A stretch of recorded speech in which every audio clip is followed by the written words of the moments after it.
The news had barely broken that conservative talk radio legend Rush Limbaugh had passed away from lung cancer at the age of 70. And a bunch of rabid leftists with apparently nothing better to do with their time than dig a basement under rock bottom came out in droves to bash the man, saying just about every vile, heinous thing they could think of.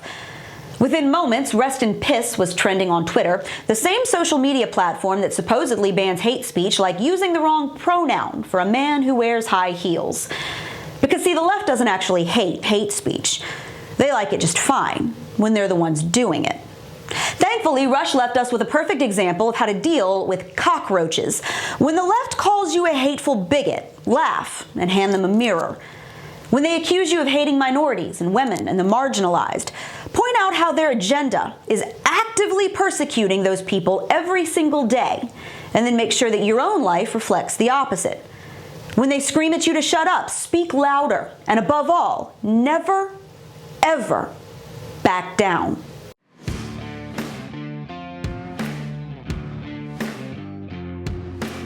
Liberals were out in their truest form yesterday, gleefully celebrating the death of a 70-year-old cancer patient because they didn't like his politics.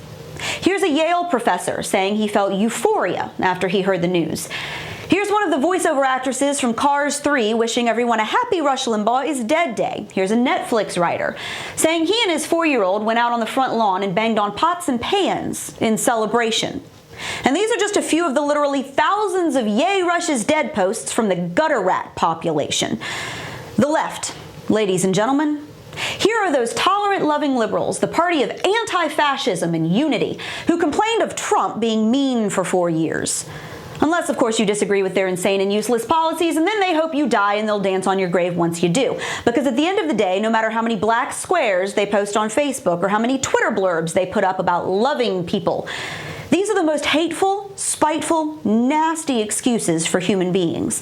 They're miserable in their own lives, and they want you to be miserable too. They don't actually care that Andrew Cuomo killed thousands of old people, or that Biden's border policies are encouraging the trafficking of toddlers, or that liberals are trapping black people in poverty and crime. They're just happy Rush is gone because he made fun of feminists and their hairy armpits. On the other hand, Rush was so much more than a radio commentator who pissed them off. Many people don't realize he was also an ardent philanthropist. He didn't just preach conservative values, he lived them. He raised tens of millions for the Leukemia and Lymphoma Society and the Marine Corps Law Enforcement Foundation, among others.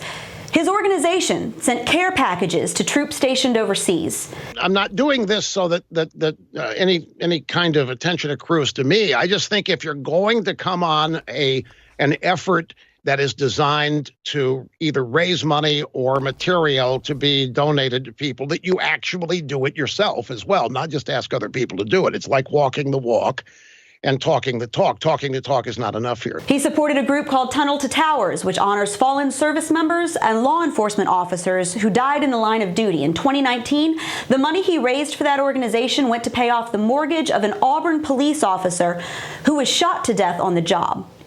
Country singer John Rich said Rush once made an anonymous $100,000 donation to St. Jude's, which no one even knew about until after his death.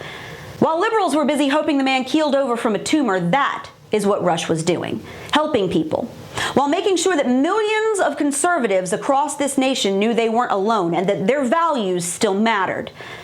While the left was busy accusing him of spreading hate, Rush was proving them wrong with more than just his words. He didn't care that they called him a racist bigot because he was too busy not being one. And he never stopped, all the way up until the end. Because here's the thing about Rush. He didn't believe that conservatism is a defensive position. He took the ball and he ran with it. He didn't back down. He didn't surrender. He didn't demand that you agree with everything he said, because that's not a conservative position. But he did demand his right to say it. And he exercised that right because he knew it was his. And then he used that right to call it exactly like he saw it. And he never backed down or apologized. And so should that be our attitude. You want to know how you can push back on the left's all-out assault on speech? Don't stop speaking. Don't apologize for speaking. Speak truth, speak wisely, but speak loudly. If Twitter boots you, go talk to your neighbor. You don't need a golden microphone to talk to your coworker. Go get involved in your community and make a difference to the people around you by living out the principles that you believe. You don't need social media to do that. The left cannot stop you from speaking. They cannot stop you from believing what you believe. They couldn't stop Rush. And they hated him. They'll hate you. Let them. I disagree with those who say Rush left behind a hole that no one else can fill. I believe he gave us a blueprint for how we can all carry on his legacy.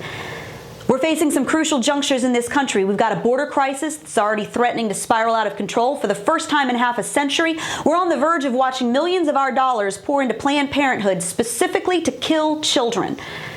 We're spending ourselves into oblivion while our position weakens on the world stage. They're coming for your guns. Teachers' unions and left-wing indoctrinators are convincing an entire generation of kids, starting in preschool, that their bodies are wrong. This is happening right now, and Rush isn't here to say anything about it anymore.